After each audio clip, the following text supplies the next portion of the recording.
I think the fact that the class was at 8 a.m. 3 days a week was meant to discourage the seniors, at least the ones who were less disciplined, from taking her class. Mrs. Laster was head of the department, a PhD in English from Harvard, by far one of the most qualified at our public high school, and she bore all the strength and demanding comportment we thought came with that degree, as well as the mastery of her subject. Once in class, half asleep, I blurted out an answer to a question she asked without thinking. In the slow turn of her head and the raised eyebrow, it was clear that whatever character's name I had blurted out without any thought was absolutely and entirely the wrong answer. But in a strange turn of events, Mrs. Laster smiled coyly at me. "Is that your answer?" she said, as if she suspected me of incredible arch humor of having intentionally said exactly the wrong answer. So panic, which had set in, motivated my atavistic brain to think as quickly as possible, what character is the most opposite to the one I just named? And I smiled and nodded back and shook my head and said another name, and it happened to be right. She laughed and we moved on. There we were, all of us 17, 18-year-olds, wet behind the ears, applying for colleges, wondering about our future, and reading Shakespeare, including the tragedies. I had a friend in high school who studied music, piano and voice on weekends. She decided one time to practice Beethoven's Moonlight Sonata on her own because she loved it, and then she asked her piano teacher if they could study it together. She and I were outraged when the teacher said no, that no young person had enough life experience to ever play that piece the way it was meant to be played. Maybe the same could be said of reading King Lear. Certainly it has plenty of over-the-top drama, kings and heirs and bastard children and betrayal and wars and palace intrigue and power games and tragically flawed habits of the heart. But what really did any of us know about this? How many of us were ready to understand tragedy? But these moments do plant seeds. And one of those seeds was when Mrs. Laster asked us to write an essay on something that Lear's daughter Regan said. "What need one," the daughter Regan says aloud while in conversation with her father. It's said to him, interestingly, in third person, almost indirectly, like she's musing on the question with him, but it being Shakespeare, he is also talking to us. What need one? I wonder if we knew enough to know the answer at that point in life, we knew enough to ask it and keep asking it. Because it's one of the essential questions to life. What need one? What do we need? In the play, at this point, at the point that Regan asks the question, the old king has already given away his kingdom, split it between his two eldest daughters, because in the game of "Tell me how much you love me," the two spoke so eloquently of their feelings, and their father was flattered. The youngest girl, Cordelia, so loved her father, though, that she found herself, if you remember, at a loss for words when asked. Her love was beyond naming. But this category of love and nuance was lost on this king. And for his youngest daughter's silence, she's banished, without kingdom, without family. And Lear lays a plan for a life split between the two daughters' homes and kingdoms. It's not long, though, before the two daughters grow tired of the king and his retinue of 100 knights and attendants that he insists upon. It's a costly and an unruly bunch. But also one suspects that the daughters tired too of the man whose whim and selfishness they've had to bow to and service their whole lives. Karma stinks sometimes. And Lear, whose love is unpredictable, whose own needs go first, and who seems only to have seen his daughters for how they serve him, he gets from his girls a little of what he gave. The eldest, Goneril, takes away half of her father's retinue. Regan, when the king flees to her, threatens to take away half more. And this king, whose whole life was caught up in the trappings of power and wealth, who would bend the world to his might, finds that neither daughter will bend to his will, and he's being stripped of all of the trappings he invested in and far too much energy and ego in. And it's at this moment that Regan asks that question, like musing between and among them. What need one? Literally, in the moment, taken at face value, she's asking a practical question. Daddy, how many knights and courtiers do you need at your disposal? We have plenty of staff, she tells him, ones we can command better than yours to serve you, if they are inclined to do so.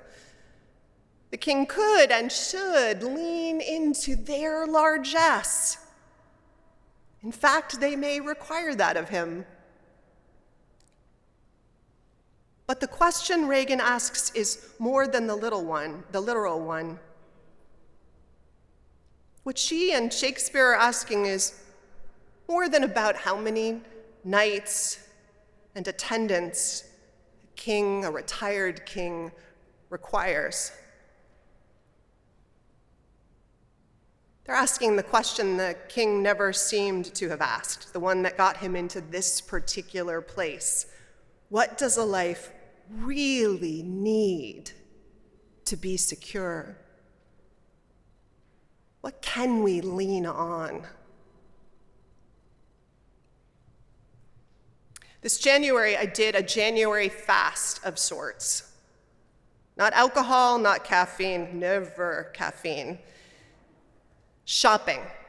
The rule was I could buy food and I could buy kind of experiences, so museum and movie tickets and things like that, a lunch out, but not stuff, not breath mints or sweaters or magazines. It was a kind of small what need one experiment, you might say. And it revealed some interesting things. First, it's a great way to save money. Second was that necessity is not just the mother of invention, but of deep cleaning and the treasure hunting that results as part of it. It was very exciting some days to find that when I dug in the back of my drawers and closet and pantry, that there were the extra light bulbs I needed, a gift certificate that I got at Christmas, and do you know a few Christmases ago, do you know in California gift certificates never expire? It's illegal for them to expire. Very fun to find out. I was running out of toothpaste, and I found all those little tiny tubes that the dentist gives you that don't even really get you through a weekend away, and anyway, I don't really take a lot of weekends away, but they get you through the rest of January. Third, and most surprising, though, of the discoveries was a whole bunch of emotions that I hadn't realized I wasn't paying attention to. It's funny what happens when you stop a reflex, anything, I imagine, that's become a kind of self-soothing reflex, whether you realized it as you were doing it or not. And part of buying things, for me, served this purpose, even little things, the extra box of tissues, the light bulbs, served this feeling of this purpose of warding off feelings. You only realize it when you stop doing it and you're like, well, what is that thing I'm feeling right now that I can't make go away easily? A feeling of want, a fear of not enough, that none of those things you purchase really make go away. But once you stop soothing them easily, the question arises, not enough of what, really? Vanessa, what need one. Loneliness, the aching, scary sense of the pain and the evil that's in the world, a desire to feel purpose, to know that our days and life matter, missing people we love because they passed away or because we're just miles away from them and we wish we had them right next to us for a cup of tea or a walk. Missing connection of all kinds to our deepest selves, to others, to the world. This is what bubbled up from this experiment, this fast, though if you had asked me if I had any of those feelings, I wouldn't have thought they were nearly as present and just below the surface. And yet there's no real surprise, I think, when we feel these things, these normal human emotions, the ones, in fact, that you and I are supposed to feel if we are alive and paying attention. Some of the ones that tell us exactly what we really want and need. What we would write for Mrs. Laster's paper if she invited personal reflections, which she didn't. What need one? In the play, Lear gives Regan and her castle and her angry resistance to his will and wishes a not-so-fond farewell, and he leaves, you may recall if you've seen or read the play, and walks out of the gates into a storm he rages in the midst of as much as the storm itself is raging. I think what I once learned is called the pathetic fallacy, that nature mirrors our emotions. Pathetic as in pathos.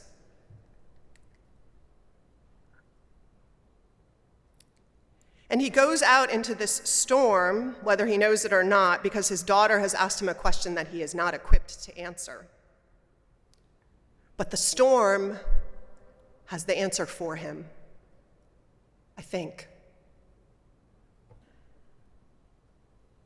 Because this fallen king rages in the winds and the rain, accompanied in it by one person, it turns out, a person he also banished once for not particularly good reasons, someone, though, who is loyal enough to have found a way back into the king's company disguised as a simple attendant. And Lear also finds in the storm that his daughter, you may recall, the one he banished, a woman who loves her father beyond words, and now, especially and even despite his flaws, loves him, has gathered an army and is coming to his aid because he believes he was betrayed by his sisters. It doesn't turn out well for Lear in the end, or for his daughters. It's a tragedy after all, but we were warned. But maybe the tragedy is not death or loss of a kingdom, but not realizing what you had when you had it. Realizing how often we reap what we sow, which is a great thing or a bad one, depending on what we plant in the world and water and give sunshine to. So what need one? What do we need deep down? How much is enough? It turns out it's much less than we think. It's much less than a legion of MBA marketers would like us to think. Little enough, probably too, and I'm looking at Betsy Darr up there, that if we could remember to live enough, the planet and our future together on it would have a chance. What do we need? Yell it out for me. What do we need? What are our needs? All of them.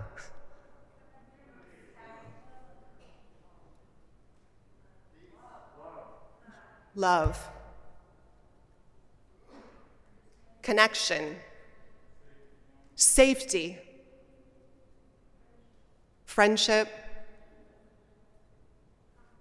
Comfort, food, shelter, medical care, clothes,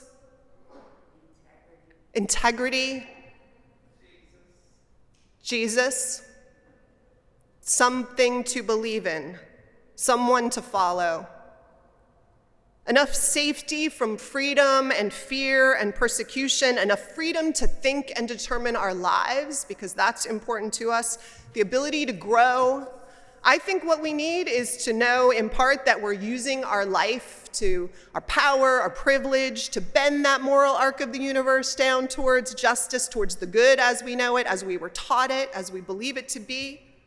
To feel that we're not only growing older, but we are growing wiser and more compassionate. Like, the compounding interest for us is on growing a soul, and it grows just as big and just as fast, compounding by the years, as any retirement fund does, actually more so than many of them have been lately. And we need what Lear found in the storm. Not 100 knights and attendants, right? A handful of people, one or two even, but a community if we can find them, that we can lean on, that will hold us up, that will come and find us when we need to be found. As Jordan said this morning with his fresh eyes, and I love the fresh eyes of someone who's new to the community, we aren't investing in the building. And this time when we ask how we financially make this church possible, we're not investing in the building. Though it makes and protects space for us to gather, we're investing, as he rightly said, in this, in each other, in what gets us through the storm, in the connections that we make that make us stronger, like synergy, alchemy, in the joy and the dancing that gets us through and makes life a celebration as it should be, even when it's hard work asks a lot of us. We need one another. And I don't know how many of us in that 8 a.m. class of Mrs. Laster's knew that for sure, though the ingredients were all there among us even then. Maybe it doesn't take a lifetime to actually know what's important, but it does take a lifetime to prove for yourself how true it is. And then it takes a lifetime to live the demands of it. So thank you all for making this community possible in this chapter of its life with your treasure of heart and mind and rolled up sleeves, and yes, of financial commitment too. Because what need one? It's all here. Amen.